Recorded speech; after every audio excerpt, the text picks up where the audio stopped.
Hello, everyone, and welcome to episode 38 of UK League Chat. You might see that I'm not joined by Tom as usual. He's had a DIY emergency, so unfortunately, he can't make it for this episode. But our guest is none other than Fnatic Rising coach NicoThePico.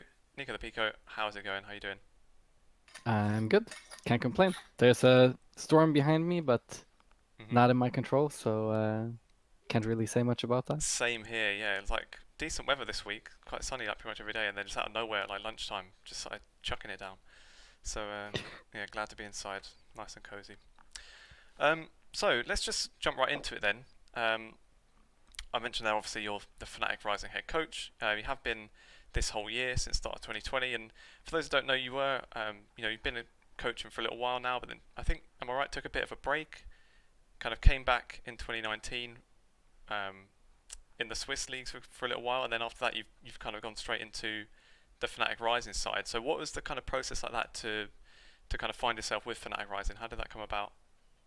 Mm, there was never really a break from my side. I had like half a year when I was not really working with one team. I was assisting Fnatic in the background hmm and working with some players and scouting some players and just talking with management on Fnatic side. So I had my hands in building the original Fnatic Rising. The year before I came in. Yeah. I was pretty much building that team as well. Then in the summer of 2018, I went to Switzerland. So I actually started about a half a year before to do all the pre-work and set up to find the players. And I was living in Switzerland for about half the year of 2018 and then entire 2019. Um, I was considering joining Fnatic Rising for 2019 as well. Fnatic were interested in that. And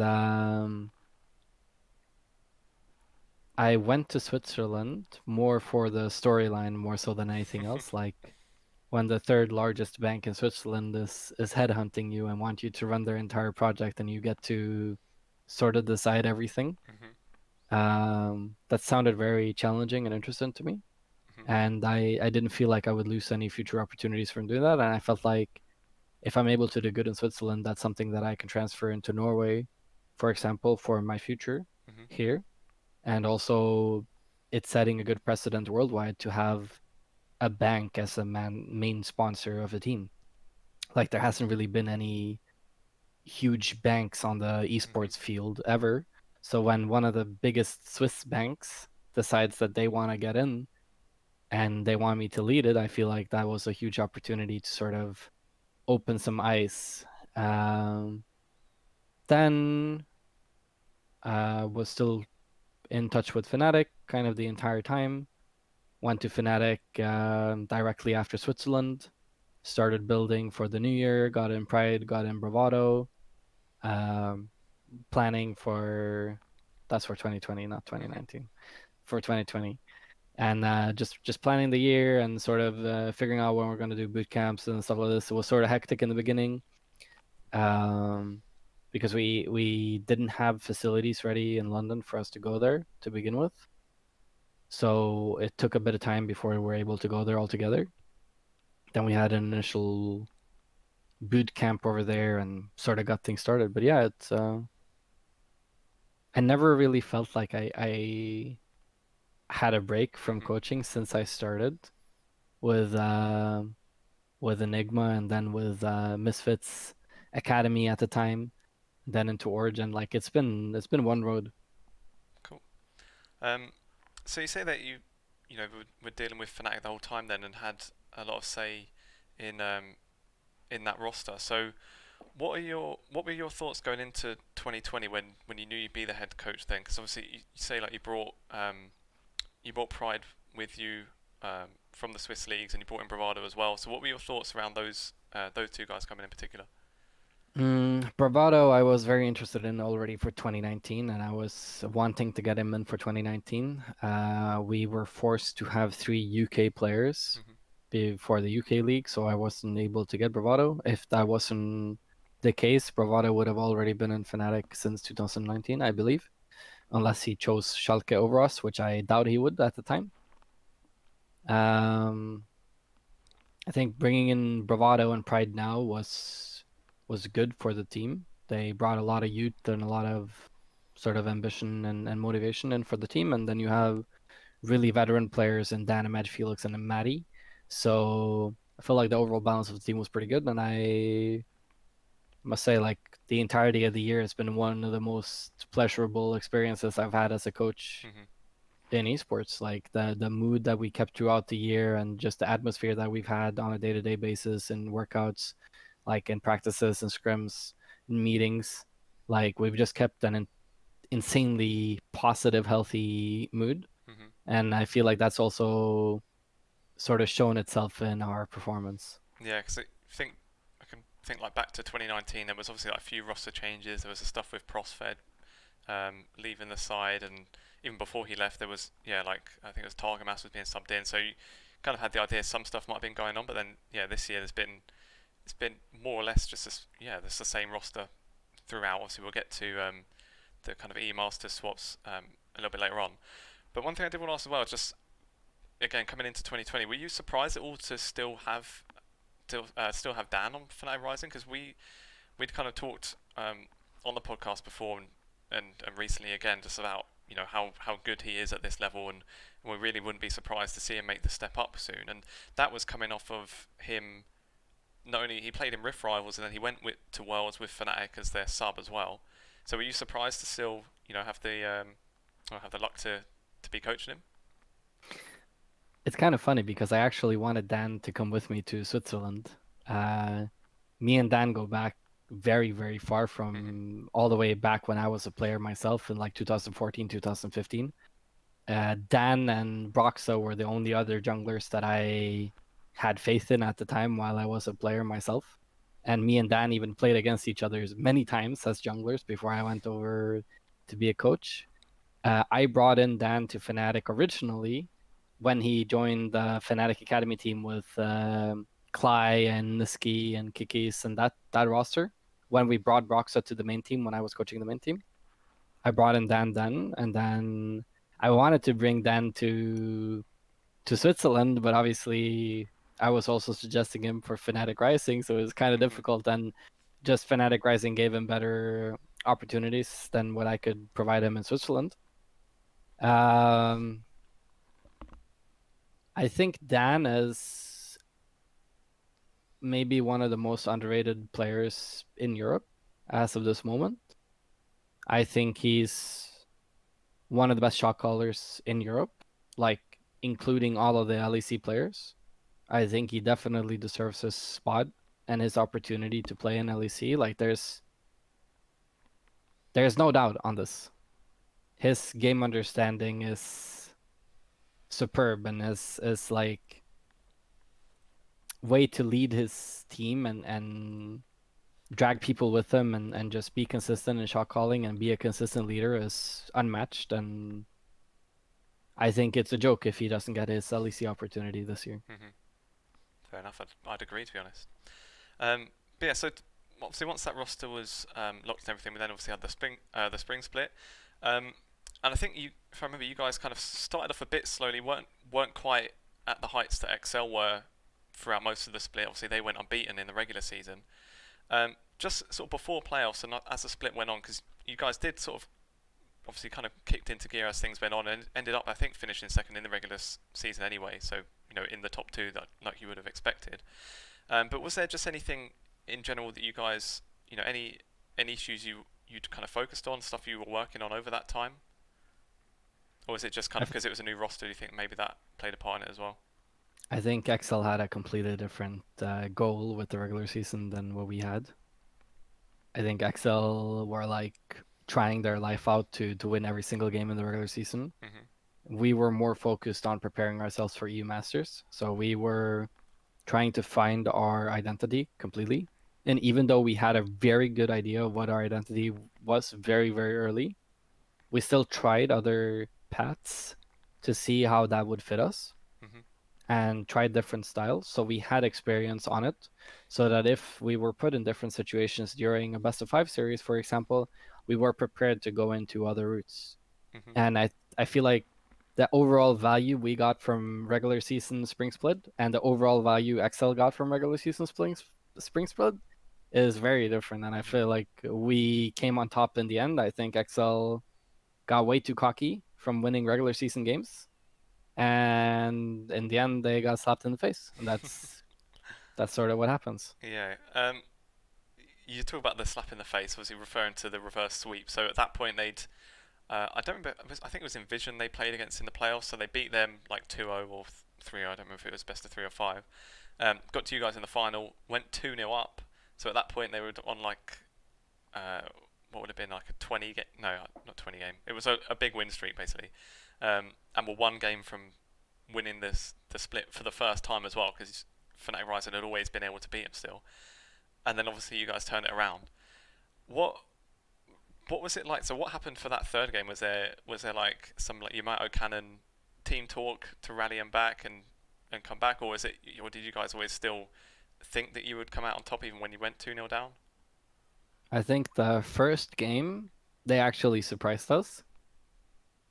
Second game we should have and could have won, and we figured them out. Like by the end of the second game, like we had their number and we knew exactly what we needed to do, and it showed in the remaining 3 games. Hmm.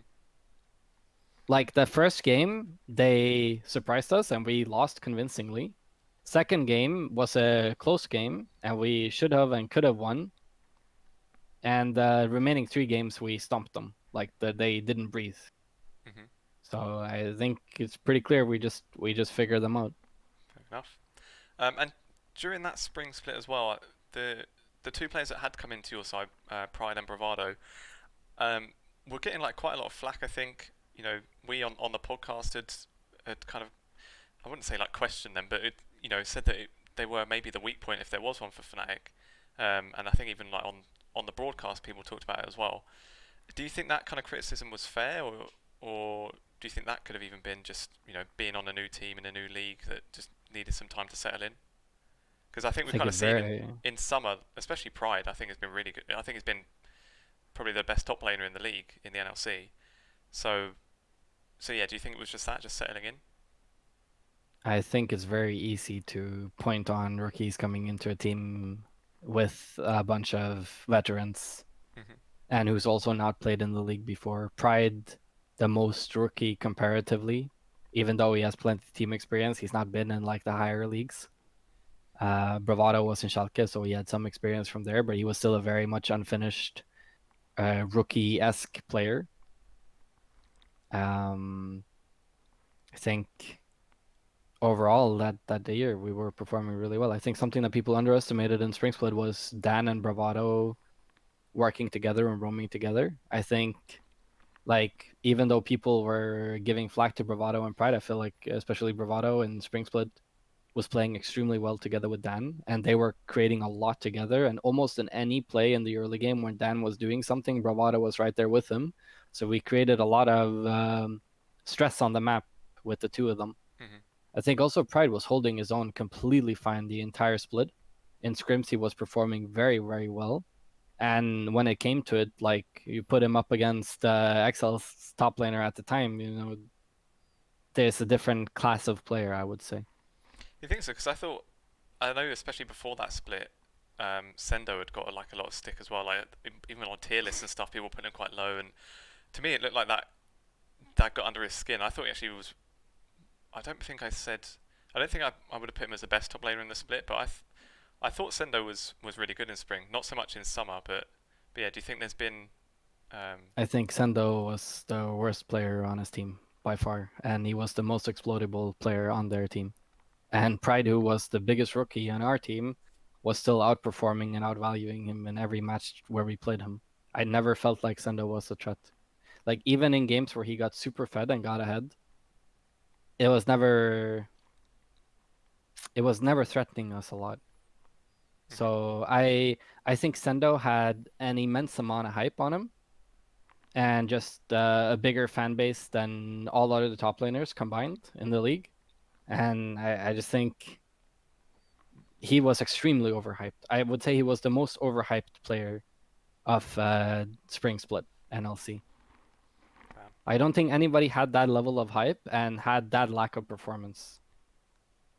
That's my opinion on it. That's the clip for this episode. Nice one.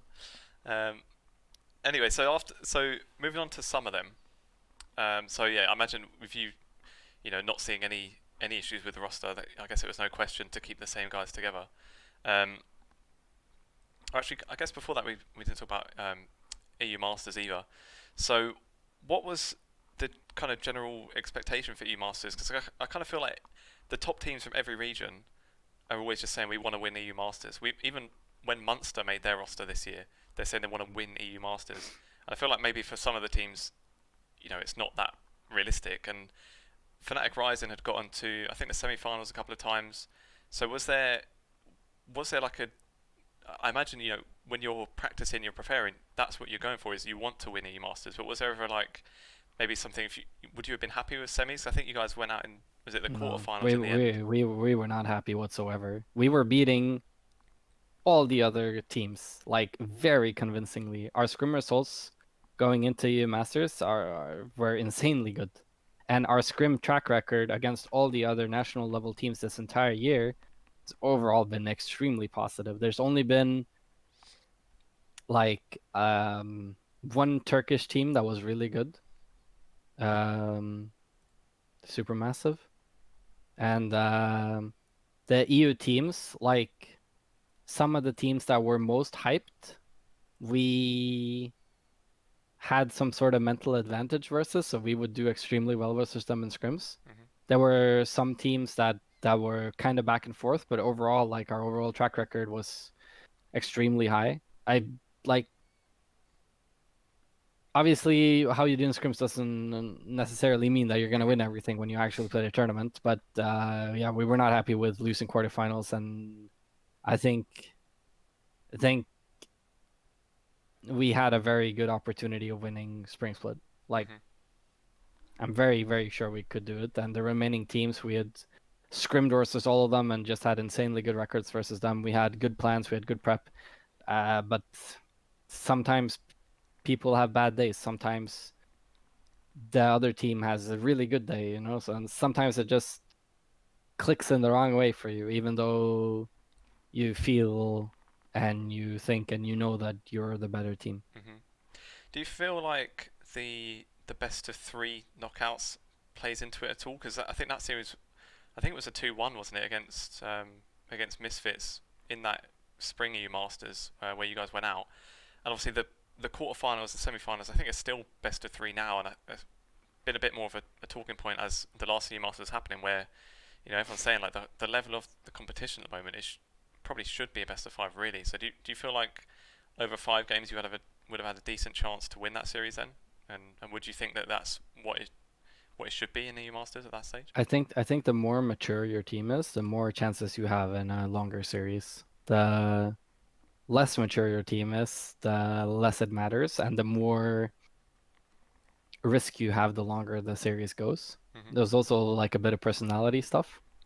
But I think for us, longer matches were always an advantage, and we kept our performance level up and kept increasing over the course of 5 series, every 5 game block that we played this entire year. I think, especially scheduling for this last EU Masters was horrible. Hmm. With like, it's just a joke. For example, how Riddle had to play a Yeah. million games, like it was a complete joke. And I then think it's NFL also is not even finished yet. yeah. It's a joke. And then best of threes. Like there's so many, and not only that, but groups with 2 weeks break in between. Like if both groups were played in the with 1 week break, we would have played the entire group with MagiFelix, and we Hmm. would have probably made it out of the group. Hmm. Like, but obviously doesn't matter too much in the end. We probably wouldn't have made it after losing MagiFelix, but it's like overall schedule of EU Masters didn't make sense. Like, why do you need to rush Riddle to play all these games in a week, and then you have 2 week breaks in between groups? Like, Yeah. how can you not space this better?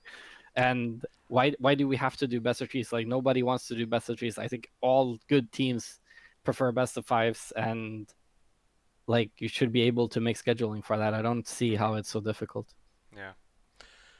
I don't know. I kind of get the feeling still that I don't know. I don't know how to explain it, but like it's almost like they maybe not don't take like Riot maybe I don't know don't take it quite seriously enough still. Like, and this is kind of being salty about the seeding, which our viewers will know that we moan about like basically every week about the NLC getting 2 seeds and then Riddle That's a joke and too. then the plans not being seeded, so Riddle got kind of screwed out of their one playing spot anyway. Well, Um, Riddle would have potentially made it out of groups I in think many other groups. yeah, if they Like were with in the level COD, of play that they did, and then in finals versus us, and then in all the days after the finals without any break on a new patch, with no practice on the new patch, that level of play that they showed was very like unexpected, hmm extremely unexpected. But it showed an immense amount of skill, an immense amount of adaptation power. So yeah, I think overall NLC got screwed over. yeah. I think the seeding for NLC is a joke, and I am scared that they're gonna use the results of this EU hmm Masters Oh, see, we were right all along. as like a Yeah. blockade to hmm give more seeds because hey, you see, you didn't even make it out of groups. hmm Your one playing seed didn't even make groups, Yeah. and then your other team didn't make it out of groups, and then it's like, but yeah, like even Fnatic Rising didn't even make it out of groups. But okay, but yeah, we sent our players to Worlds, so our hmm team can do better at Worlds. Yeah. How are we even judging this? We had a flawless split. We went, we didn't lose a single game in regular season, and we stomped hmm through the playoffs. Like, yeah, Let's take it back to that regular season before we go on much more about the latest EU Masters. So obviously from spring to summer went into an entirely new league, really. So we went into the NLC obviously with the that's Scandinavian teams now. Um, Fnatic getting into what kind of I think on paper actually I don't know on paper maybe didn't look like the tougher group. It kind of looked likely like it was just you guys and Munster that would be sort of fighting at the top. Obviously, Munster didn't end up anywhere near kind of what we thought, but just in terms of the grouping in general, what did you kind of feel it was like? 'Cause it's funny because we kind of asked different people as they come on, and it seems like pretty much everyone, as you would, you think your own group is the hardest. Do you do you think the groups were fairly balanced, or did you see any group that was tougher than the other one? I think both groups had good strength. I think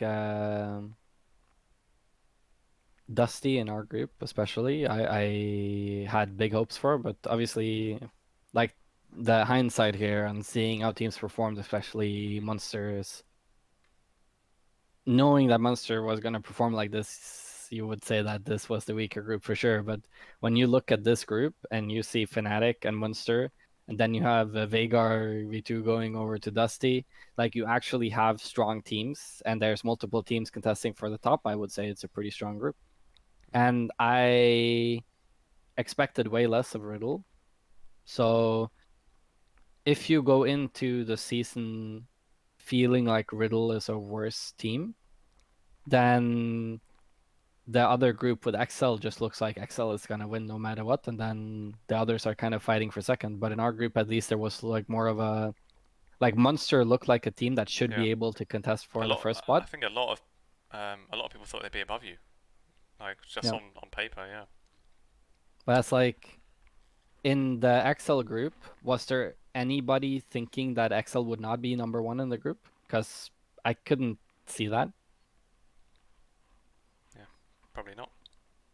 So then you're fighting for second, and maybe the rest of the group is stronger. But in our group, you had sort of two teams fighting for first, so hmm it's hard to say.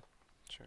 I think what we've heard from a lot is like perhaps the other group was a bit more top heavy. Like they had like who would have been Riddle, XL, Nordavind, who were like the kind of sort of decent teams, and then the rest, not really much going on. And then Group B was a bit more like Fnatic were clearly the best, but then the rest were a bit more of maybe like a generally higher level. Like if I think the kind of argument is like if you put Dusty in the other group, they would have probably got more than 3 wins. So like the kind of lower end teams were a bit stronger in For Group sure. B, which I think is fair enough.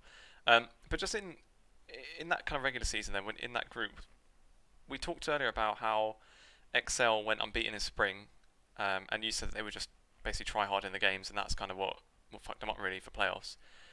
What was what were you guys kind of going for in summer? Because you obviously ended, you know, to be fair, a much shorter regular season, but still finished unbeaten, and obviously eventually went on to win the playoffs. So was that just, the case that you guys, especially working together the whole year, had just gotten to that level that even while you were preparing for playoffs and EU Masters, that you were still able to keep up that performance? I think summer split overall, the level in Europe just fell dramatically on the national level scene. I think a lot of teams had issues within their teams, which affected their performance heavily. I think we had a big mental edge on a lot of the teams. I don't feel like there was ever a team that forced us to change up our drafting style. There was we were allowed to do whatever we wanted to do every single game. There was never a team really contesting us or stressing us. And we didn't go into the season like, oh, let's win every single game. We were just doing good prep and going into the matches and playing them. And we had better practice in our scrims than we had on stage games. But obviously, I took every single game super serious in terms of the preparation going into it, and I expected the Munster to be something Hmm. at least, but they weren't, and it's hard to say why, but yeah. What did you make in that group of Trick then? So they were the ones that ended up finishing second, and I think for most people was like pretty kind of overachieving really. Like they even had, I remember they did like little segments on the LEC broadcast, and Frost Schoolroom was giving them shout outs and that. Did you see that and think like, why Trick to not us? They were unbeaten. I think it's sort of boring for LEC cast to just mention academy teams all the Too time, easy. Yeah. and also Fnatic Rising is like, okay, it's UK, it's Fnatic Rising, it's Nordic, it's Fnatic Rising. It's like try to bring up some other Hmm. people. I feel like though across the board, I expected more from academy teams in all national leagues than we've seen this year. If you look at the amount of academy teams that made it even just to groups, I would expect there to be way more academy team in groups Hmm. than there were. So I feel like a lot of academy teams underperformed within their own national league. Obviously, you can say, for example, with LFL, how much does it affect them that the split is still running in the middle of EU Masters and all Hmm. of this, which is a joke because your mid-season performance is what decides whether you go EU Masters is troll. So there's a lot of scheduling issues this entire year, but I feel like we've been able to prove, especially for those who have scrimmed us and knows how we've been performing in scrims this year, that we've been a very top level team. We've been scrimming multiple LEC teams, so scrimming the Fnatic main team, scrimming multiple other LEC organizations who frequently wanted to scrim us and book with us, and the top Turkish teams who Supermassive, I called out before as the only name who had once they got Kakao and Snowflower, they were an insanely good team. They were really good.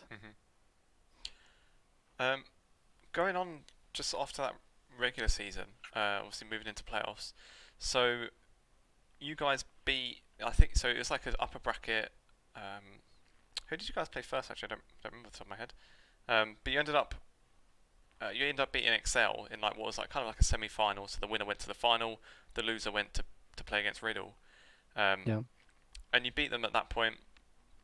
So was it even then? Did you still see sort of issues that they'd had earlier? Was there anything that you were like preparing for? Was it a bit of like With top Riddle, with Excel? Sorry, so in like the semi final before you played against Riddle, I because feel like I remember like XL Spring Split and XL Summer were not the same team. I felt like they just never recovered from the mental shutdown of what happened when we reverse sweep them. mhm, They never felt like the same team.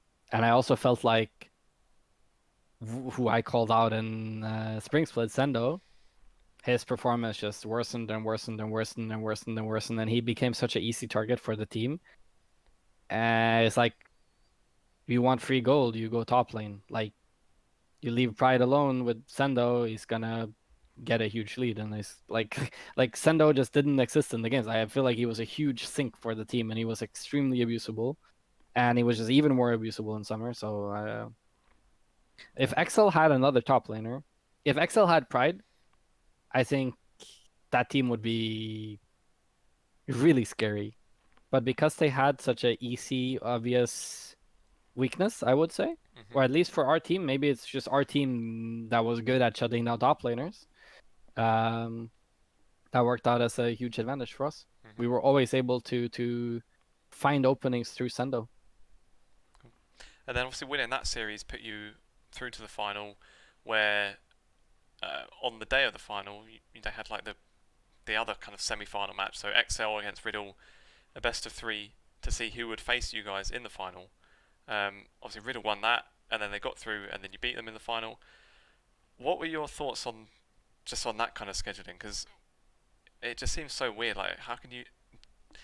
You're obviously, Riddle would be fighting for their lives to get through to the final, and then would you? I could imagine just being exhausted. Imagine, I think it was a 3-game series that they had against XL.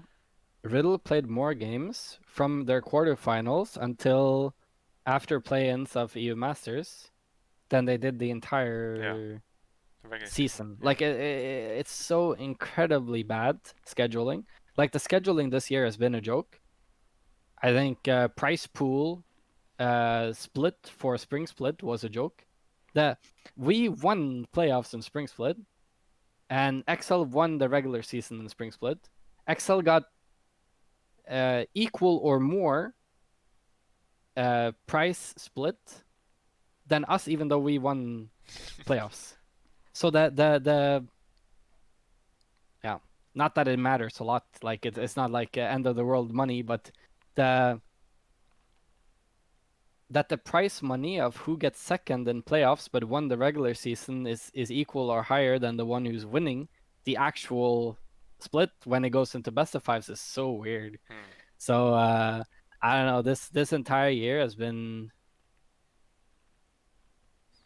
scheduling wise, questionable. Seating wise, very questionable. Then scheduling wise again for EU Masters and even our own regular league scheduling. Yeah, whoever got the play-in seed was going to be screwed over no matter who it was. And I think no matter who it was would struggle to make it out because you're just playing so many games over so little time with so little breaks, and you're changing patch in the middle of it. I just think it's inhuman to actually force somebody to do that. And I just don't understand when you see the scheduling, how you're not able to spread it out better. Even if we had to do a super week just so we could spread out the final stages of playoffs over 1 week or at least over a few days instead. Like it just doesn't make sense to me. We'd kind of thought like whoever was, Fnatic or anyone, whoever was in the final, like that had the final seed already, they're just going to be laughing. Like you're literally watching the other lot struggle through another best of, and then play them straight after it. And I kind of likened it to, I don't know if you would have ever watched like WWE, but there was like the Money in the Bank where, like if you had this thing, you could just choose to cash it in for a title fight anytime you wanted. So that you'd wait till someone had a fight and they were knackered, and then you cash it in, then you beat them, and you're the champion. And it kind of felt like that. It was like, it was just so weird. It felt like it was clearly such, and I suppose winning the upper bracket, you should have some sort of advantage. So I can kind of. You should have an advantage, but it shouldn't be. But that just seemed like outrageously. Yeah, that like, and also Riddle, like they played so well for so long. Like the endurance that they had was really admirable. Like, and I think it's really sad that we didn't get to see how Riddle would perform in group stage. And I think we don't need to talk the entire podcast about the seeding, but the logic of the seeding is just doesn't make sense. It's just why play-ins would be like a random draw for the groups. I cannot understand where that comes from. Like, it just it doesn't make any sense. And Yeah, I don't know. I think it's quite obvious. You just look at the two groups, and you could clearly tell any of the top two in groups A and B would have beaten any of the teams in C and D. I think. Like, yeah. Yeah. Anyway, so going on to EU Masters then, just to touch on it a bit more. So you guys obviously get in the first place, put you into the group stage, and what did you just think, just in general, of the group itself? Because I saw like quite a lot of people like NLC related, once they saw it, were I don't know the word, like not like upset, but they almost kind of wrote you guys off, and kind of said it was like pretty much the group of death. But then when I kind of looked through the other ones, I remember only thinking there was like maybe one other group that looked clearly like a lighter group. I thought all the groups looked pretty strong, and I thought it would have been a pretty tough fight in more or less any of them. So what did you just think in general of the strength of Group D? Did you think that you were kind of the better side? Obviously, you had Mouse in there, who were one of the tournament favourites. I think if we had Felix, we get out of this group very easy. And I also think that something that people don't have in mind is that before, how was this? Before we played quarterfinals versus Riddle in NLC, Felix flew to Berlin. We lost practice days before quarterfinals with Riddle because Felix flew to Berlin. Felix played from Berlin. Then we get to know that we're going to lose Felix in the middle of EUM after week 1. So we were playing with that in the back of our head. And we know that we're going to have to implement Chibs at some point. And we're going to have to start playing with Chibs. And everybody's like slowly getting the feeling that we're not going to make it out of groups. We're unlikely to make it out of groups. Even if we 3-0 with Felix on week 1, we're unlikely to make it out of groups. And even if we make it out of groups, we're not going to make it anywhere. So it's like the mental pressure on the players. Like summer EUM is the most important event of the year. It's the worlds for national leagues. Like spring split EUM is fun and games, but summer is where it really matters. Like the entire year you build up for it. My players were expecting to win the EU Masters summer. And we, with how we were performing and how we were developing, I think we were favorites to do it and likely to do it. And then losing Felix to the main team who goes to Worlds is obviously understandable that they want Felix to help them. But it also sucks the scheduling with Worlds and EU Masters that can even be a thing, because you don't even get to see the full strength of our team. Because, and even if there was more academy teams, maybe other teams would have thought the same, that they should bring some of their players from the academy team to have a better chance at Worlds. Obviously, Worlds matters way more than EU Masters, but for our teams, it's a very difficult thing when you go from knowing and feeling you can win the EU Masters summer to knowing that you're losing one of your players, who you played with for 2 years, and who's one of the best players in the league, and you're gonna play with a sub who's barely played the game on a team level. Because I remember, especially like before EU Masters had started, we'd spoken on the podcast about how we thought it was a big tournament for Dan. Like obviously we were talking earlier that to us he looks LEC level, or at least to get a chance. And we'd spoken on the podcast, kind of saying like this is going to be a huge tournament. If it is like you say, the one at the end of the year. More roster change is going to happen this pre-season. This is going to be his best chance. So when I saw the news come out, that was like my first thought. I was like, that's so deep for Dan. Like, to like kind of like you say, pretty much have the chance taken away. Was there much of a back and forth about it? What was kind of your idea? Did you want to let him leave? Because I imagine obviously you want your team that you're coaching to do the best. But I imagine at the same time, he's one of your players. You want him to do well. So what was that like? It's a situation that is just unfair to put anybody in like how, like, it's not. It sucks for main team to do it because they know what they're doing. Like they know that they're screwing us over. They're removing our chances. They're sort of backstabbing our team for the benefit of their own. They know they're doing this, but League of Legends Worlds is the biggest event in all of esports.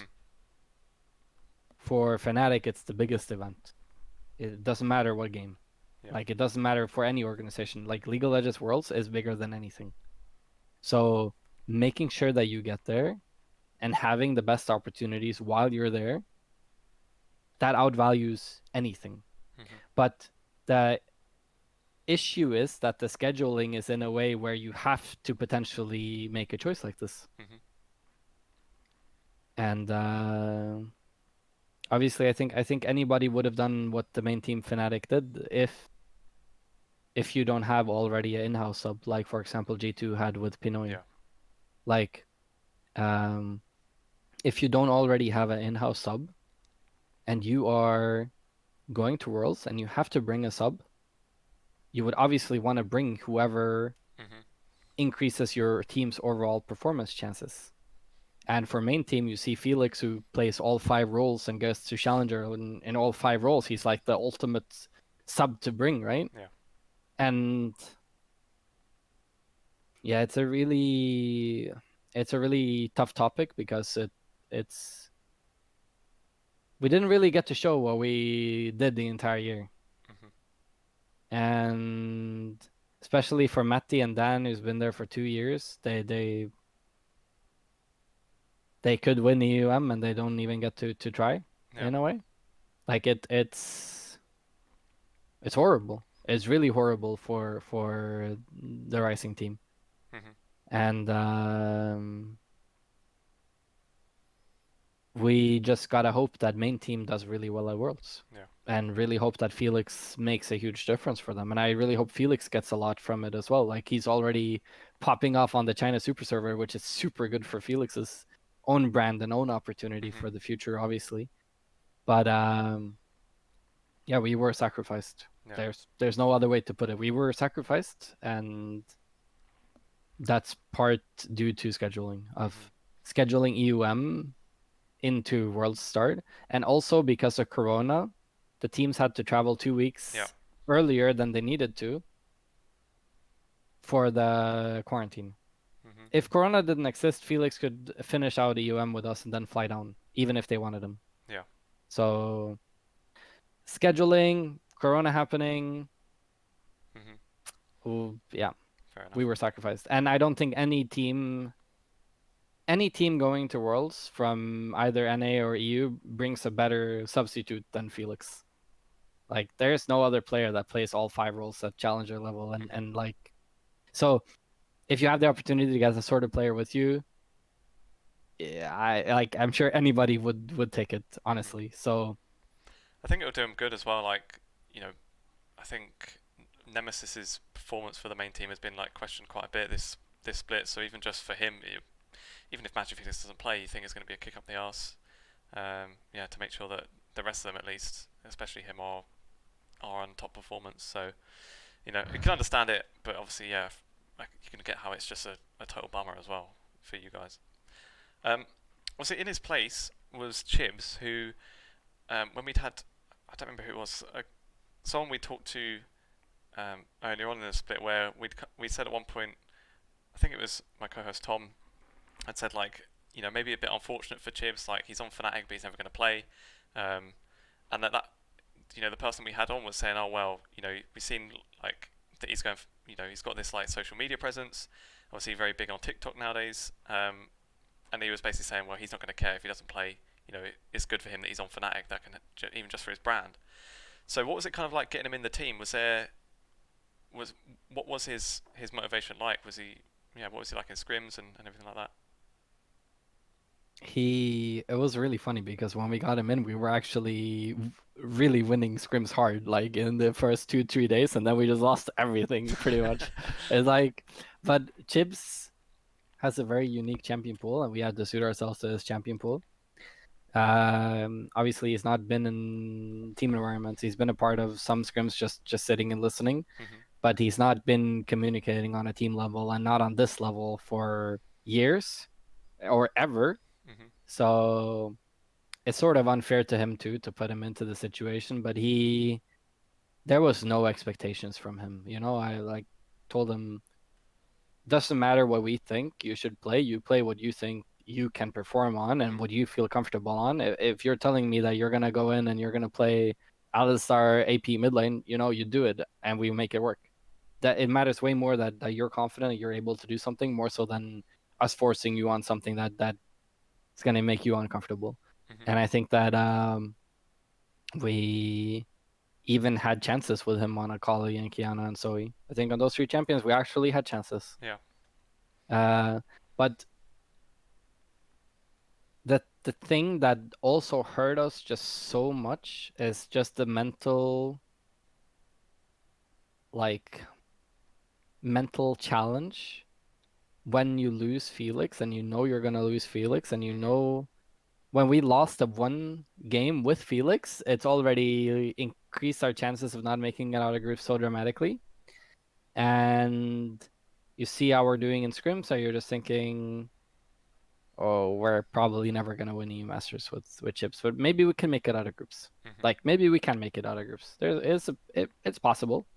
Like we were doing decent with Akali and Zoe and Yeah. Kiana, so like there was an opportunity, but yeah, I think it was that like the week was very draining, and it yeah. really, yeah, I think it was the I think it was the Kiana game. I remember him like kind of popping off a bit, and yeah, yeah, people on Twitter were saying he was doing alright, and yeah, yeah. was just unfortunate. Do you think that you would maybe think differently about kind of what type of sub you get? Because one thing I thought, like, even just disregarding any sort of actual skill level between MagiFelix and Chibs, was something like you said, the champ pool was so totally different. Like MagiFelix is kind of known for his like his kind of safer style. He can play these the Corkies, Azir, and be very comfortable on them. And then when Chibs came in, we kind of didn't imagine seeing him play those sort of champions. So do you think even just getting someone that has a similar play style would be maybe something But for the even future? if like you're just forced to have one sub, Mhm. we were lucky that our sub was even a mid laner. True. Yeah. Like if our one sub was the top laner or worse a jungler or a support or a ADC, and he's forced to be mid lane, like that could have happened too. Mhm. So I think Chips was fine. I think we were lucky he was a mid laner. That was super lucky. We signed Chips because we needed a UK sub because in case Felix or Dan or Matty went up to main team, Mhm. like if something were to happen, we needed to have 3 UK players for UKLC. We had Chips for a year contract, and we were likely never to use him, and he was fine with that too. Mhm. Like we with the roster we had with Felix, we beat the lower level LEC teams and put a good fight in the mid teams and we can win the Masters. So that's what we're playing for and that's what we're working for and that's what we're valuable for. So um there was never an intention to sort of develop Chibs any, and he wasn't really interested in that himself. I tried to include him in scrims, and he had free access to all of our scrims and join, but obviously his TikTok was popping off as well, so he had his own priorities and stuff, and I did what I could to sort of help him melt into the team as best as possible in the time that we had, but it was Yeah. an impossible task, and also even however good he could perform, the change in mentality and Mhm. feelings and atmosphere and the rest of the team just hurt us a lot as well. Yeah. Fair enough. Um. So yeah, after that was obviously the end of the split for you guys. So um, just in terms of sort of moving forward, what are your kind of general plans maybe for next season? Do you think you'll stick with Fnatic Rising, or keeping options open for now? Mm, the initial plan when I joined Fnatic was that I'm gonna be on a multi-year, that Mhm. there's like no end on my contract really. I've been working with Fnatic for so many years now, whether I've been contracted or not. I've been scouting for them. I've had close contact with their management Mhm. since I was there myself in 2016. So for the last 4.5 years, I've sort of been a part of Fnatic for most of the time, either officially or unofficially. Mhm. Um, so it feels natural to stay in Fnatic. But I don't have a renewed contract yet, and we will see what happens. There's a lot of difference with how things works now with Corona and everything, and obviously the Corona situation affected organizations a lot too. And like I think I'm always happy to be Fnatic, but it's not set in stone what I'm gonna do for the future. Hmm. So obviously it's always a case of weighing your options and following your heart in a way. But yeah, you sort of feel like you're a part of Fnatic in Yeah. a way. Hmm. Makes sense. Um, yeah, drawing to a close then. I know you're quite quite tight for time, so just a kind of last thing to touch on before we go is obviously we're looking ahead to Worlds now. That's kind of the last big, well, pretty much the last tournament of the year. And you mentioned there your time with Fnatic, even a few years back on the main roster. And I think there's three guys that were there then that are in Worlds now. Broxah with TL, Caps with G2, Rekkles with Fnatic. Just quick for the last couple of minutes, what do you reckon the chances of each are at making a run? Who do you think is most likely? I am extremely hyped to see. I think Caps obviously is favorited. I Hmm. think G2 and Fnatic have better chances than Team Liquid Yeah. just out the door. Uh, I have a big heart for Broxah. I hope he does well. I also have a big heart for Power Evil, who I coached in Origin. Hmm. I really hope he does well as well. Um, but in Worlds, you don't care about teams. You don't care about teams. You care about Europe and you care about Hmm. North America and you care about the European players and all of the North American teams. So it doesn't matter if a North American team wins because it's primarily Europe anyways, you know? So it's Worlds for me is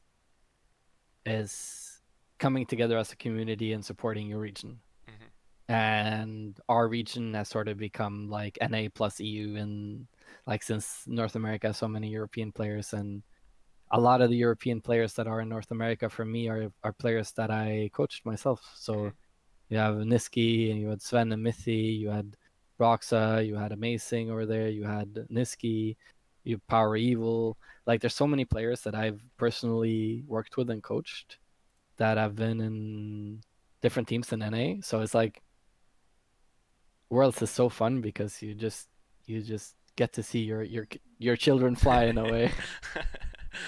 Yeah, good stuff. Um, yeah, it's gonna be fun. I'm excited. So yeah, with that then, I think we'll finish up for this episode. So thanks again for coming on. You know, hope to see you still around Fnatic and maybe come on at some point next year. If you once you win the next split again, we'll see. Yeah, thanks again, and anyone that's watching. I know we've had a few watching on Twitch. If you haven't already, do feel free to follow us on there. Otherwise, if you're watching later on YouTube or Spotify, then you can follow there too. And also our Twitters are on the screen as well, so feel free to follow us directly. And yeah, that's it. Thanks for listening.